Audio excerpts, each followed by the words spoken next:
ఆంధ్రలోని ఒక పాత గ్రామం పేరు వెలుగొండపల్లి. ఆ గ్రామం చివర ఒక పాత చెరువు ఉంది.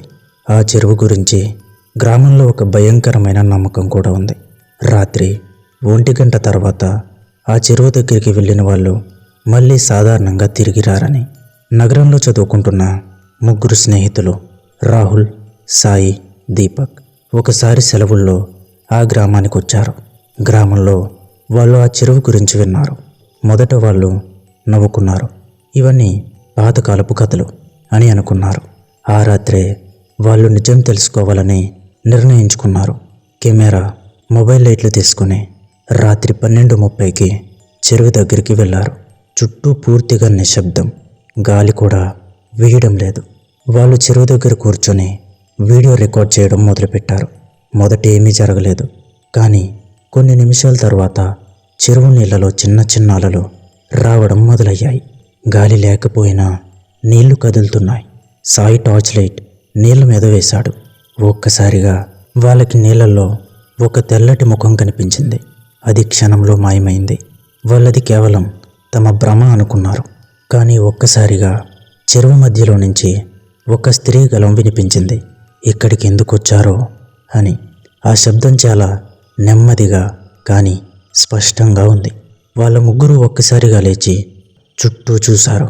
అక్కడ ఎవ్వరూ లేరు. కానీ చెరువు నీళ్లు ఒక్కసారిగా బలంగా కదలడం మొదలయ్యాయి. ఏదో పెద్దది బలంగా కదలడం మొదలయ్యాయి. ఏదో పెద్దది లోపల నుంచి పైకి వస్తున్నట్టుగా. నీళ్లలో నుంచి నెమ్మదిగా ఒక స్త్రీ శరీరం పైకి లేచింది. ఆమె జుట్టు మొత్తం నీళ్లతో తడిసి ముఖం మీద పడిపోయింది. ఆమె కళ్ళు మాత్రం పూర్తిగా తెల్లగా ఉన్నాయి. ఆమె ఒక్కసారిగా వాళ్ళ వైపు చూసి నవ్వింది. ఆ నవ్వు వినగానే నీళ్ల నుంచి నెమ్మదిగా ఒక స్త్రీ శరీరం పైకి లేచింది. ఆమె జుట్టు మొత్తం నీళ్లతో తడిసి ముఖం మీద పడిపోయింది. ఆమె కళ్ళు మాత్రం పూర్తిగా తెల్లగా ఉన్నాయి. ఆమె ఒక్కసారిగా వాళ్ళ వైపు చూసి నవ్వింది. ఆ నవ్వు వినగానే ముగ్గురికి గుండెల్లో చలి పడ్డట్టయింది. ఆమె నెమ్మదిగా చెరువు నుంచి బయటికి నడవడం మొదలుపెట్టింది. కానీ ఆమె కాళ్ళు నేలని తాకడం లేదు. దీపక్ ఒక్కసారిగా పరిగెత్తండి అని అరిచాడు. ముగ్గురు వెనక్కి పరిగెత్తారు. కానీ కొద్దిసేపటికి వాళ్ళకు ఒక విషయం తెలిసింది. వాళ్ళు ఎంత పరిగెత్తినా అదే చెరువు దగ్గరికి తిరిగి వస్తున్నారు. వాళ్ళ వెనక నీళ్ల చప్పుళ్ళు వినిపించాయి. వాళ్ళు వెనక్కి తిరిగి చూశారు. ఆ స్త్రీ వాళ్ళ వెనుక నిలబడి ఉంది. కానీ ఇప్పుడు ఆమె ముఖం పూర్తిగా చిరిగిపోయినట్టుగా ఉంది. ఆమె గట్టిగా అరుస్తూ చెప్పింది, ఈ చెరువులో నన్ను ముంచి చంపేశారు. ఇప్పుడు ఇక్కడికి వచ్చే వాళ్ళు అందరూ నాతోనే ఉండాలి అని.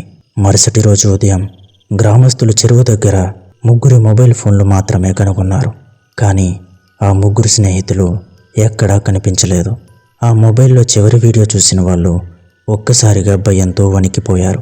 ఎందుకంటే వీడియో చివరిలో ఆ చెరువు దగ్గర 3 కొత్త నీడలు నిలబడి ఉన్నాయి. మరియు నీళ్ల నుంచి ఆ స్త్రీ మళ్ళీ నవ్వుతోంది.